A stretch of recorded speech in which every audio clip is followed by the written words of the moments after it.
In 1961, the doctor became a patient.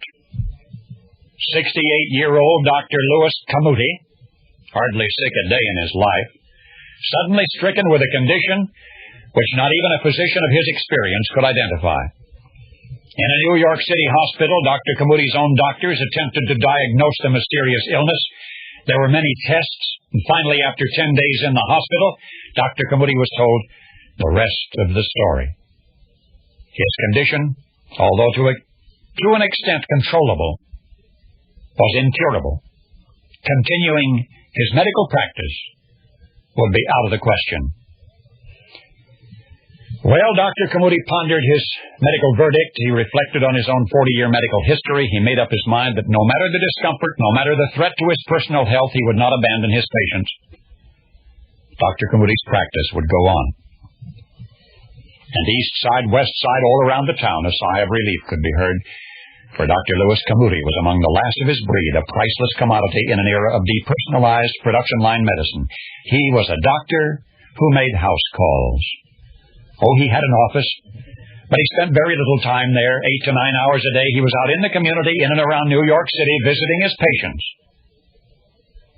Because parking was almost always a problem, Dr. Camuti's wife, Alexandra, drove him everywhere.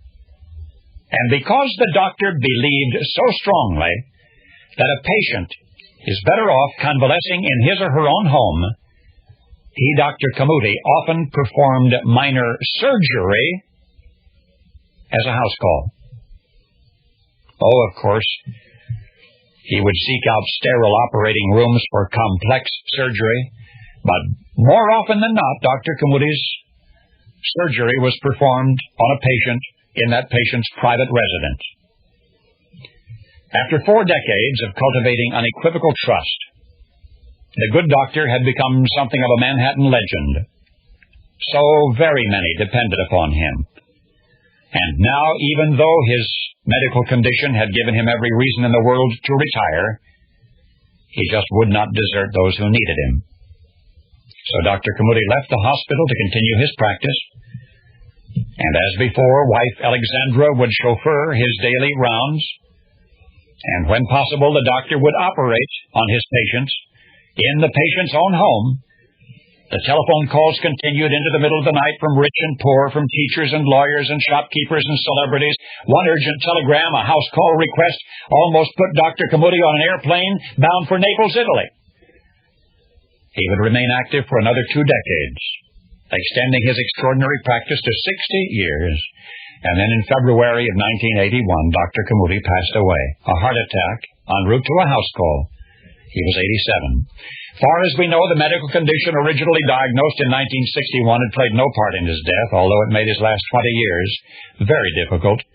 For Dr. Camuti's patients, the Manhattanites recipients of his remarkable bedside manner, were cats. That's right, Dr. Camuti was a doctor of veterinary medicine, specializing in cats. Perhaps the world's best-known, best-loved cat doctor, and the condition which hospitalized him in 1961, the affliction under which he lovingly labored all through the last 2 decades of his unique house call practice, was a severe allergy to cats. And now you know the rest of the story.